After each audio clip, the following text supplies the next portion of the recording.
What's going on, everyone? Luke Worsham of A to Z Sports here. As I realize that the laptop I'm holding in my hand is also playing the audio. Got to turn that off real quick. Luke Worsham of A to Z Sports here with you today, recapping day 7. Hard to believe we've already had a week's worth of training camp practices with the Tennessee Titans, but here we are, a week into training camp. The Titans just wrapped up their 7th practice, this one again in full pads, and I am here coming to you live from St. Thomas Sports Park to break it all down. So today what we're going to talk about is a couple of things. First, as you saw in the title, we're going to talk about two big injury updates that we got today about some key Titans players. Now, injury updates aren't always something that we get here at St. Thomas Sports Park because we know that Mike Vrabel can sometimes be a little bit hesitant to let those slip. But we did get a couple of injury updates on key Tennessee Titans players that we will get into in just a moment. And in addition to that, we're going to talk about a position group that has really stood out over this first week of training camp. Surprise might not be the right word, but it's a position group that has really stood out and certainly caught my attention, and I know the attention of others as well. So we're glad to have everyone in here as we recap again day 7 of Titans training camp.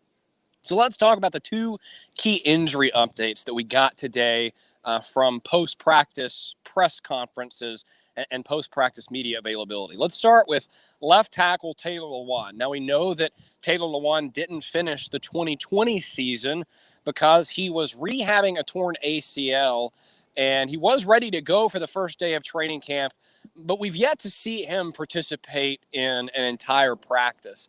A lot of times during team periods when the rest of the team is out there working, we've seen Lewan off to the side taking more of a mentor role as opposed to the role of a player who is participating in practice. But we got an update on Lewan today. He stepped to the podium, as we joked among the media corps. It was the first time that Lewan came to the podium since he had his post-PED suspension press conference back in 2019. But Taylor Lewan came to the podium. He got asked about his injury, and his exact words were, "I feel like I'm my old self again." And even more specific than that, Lewan said that the plan is for him to be ready to go in week 1.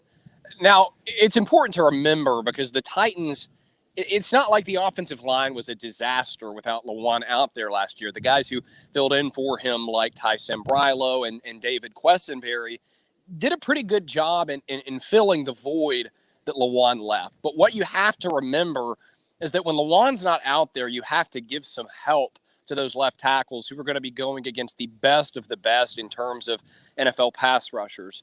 But when you've got Lewan out there, who's one of the NFL's premier left tackles, such an athletic freak and a guy who plays with such good technique, when you have him out there, you don't have to give that same kind of help. You can leave him out on an island with anyone from a Derek Roberson type here on the Titans to even someone like a Myles Garrett. Taylor Lewan is going to be able to take care of him.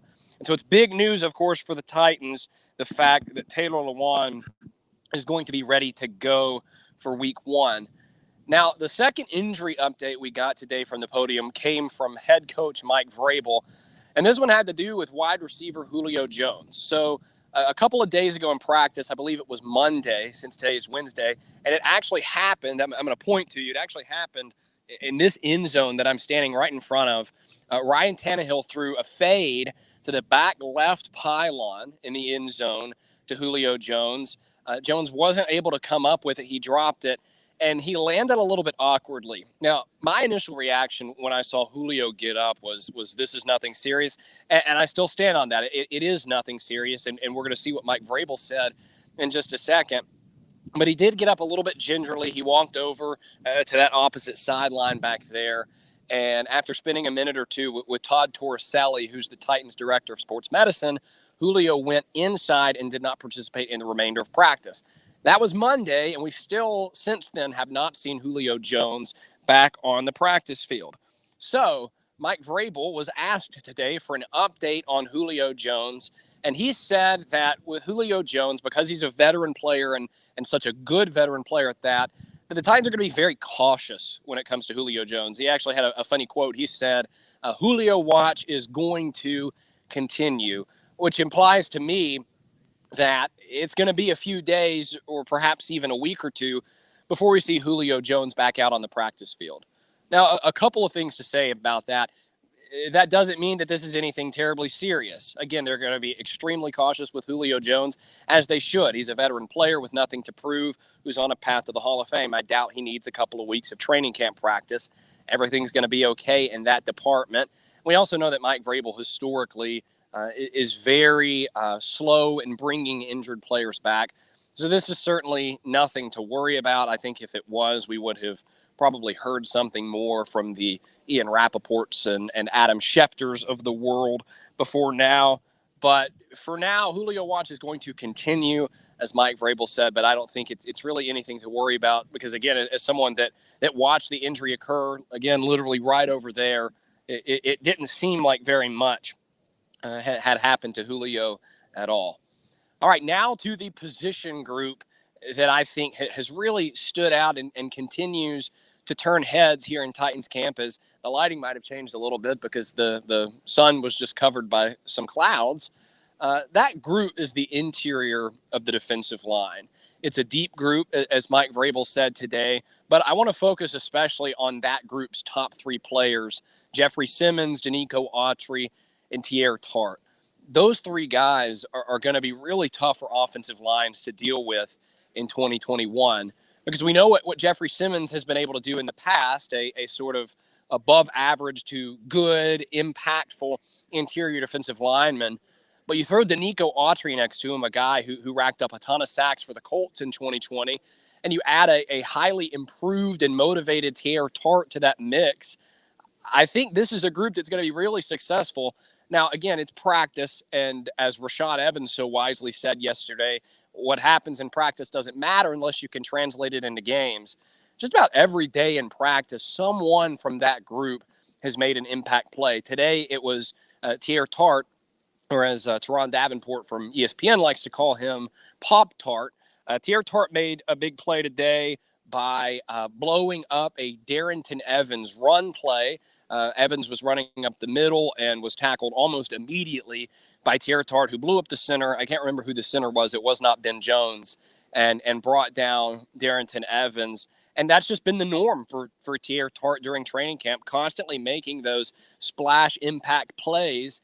And he's going to have a big role for the Titans this year, and I think he's going to do a lot of good for them again alongside Jeffrey Simmons and Denico Autry. Now, the interesting thing about that position to keep in mind is that behind those three guys, it's going to be fascinating to watch how it plays out because you have guys like Laurel Murchison and Naquan Jones fighting for those last few spots on the interior of the defensive line. But the top three spots are completely locked in, again, with Simmons, Autry, and Teair Tart, all of whom have had outstanding starts to Titans training camp. James Hughes asks, is Darrynton Evans going to make the team? 100% Darrynton Evans is going to make the team. He ran for a touchdown today. He's caught some nice outlet passes from Ryan Tannehill. And I think that Darrynton Evans is someone who could step into this Titans offense fully healthy this year with a full offseason and training camp under his belt and potentially make a big impact this year.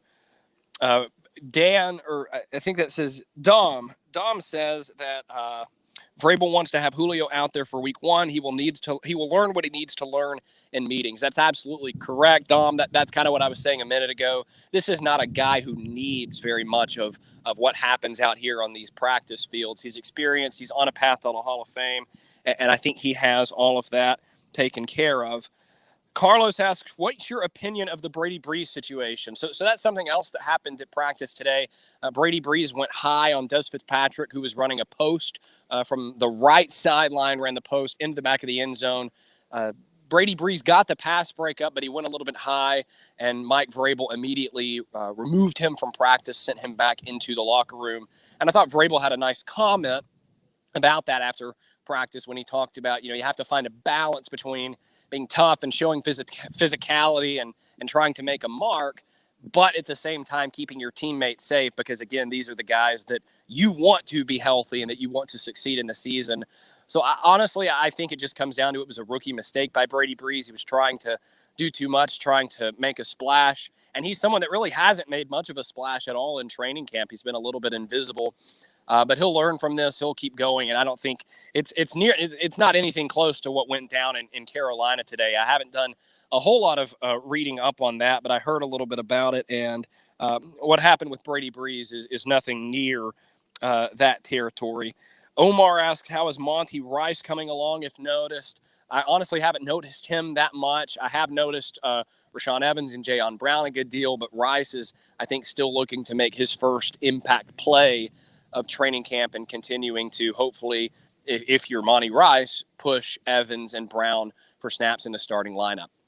All right, that is going to do it here from day 7 of Titans training camp. The Titans are off tomorrow, which means I am off tomorrow too. I'm looking forward to a day of just kind of sitting back and relaxing before we get back out here on Friday for day 8. Buck Rising will come at you tonight for prime time at 8 o'clock. Until then, thank you all for watching. Hope you have a great rest of your day.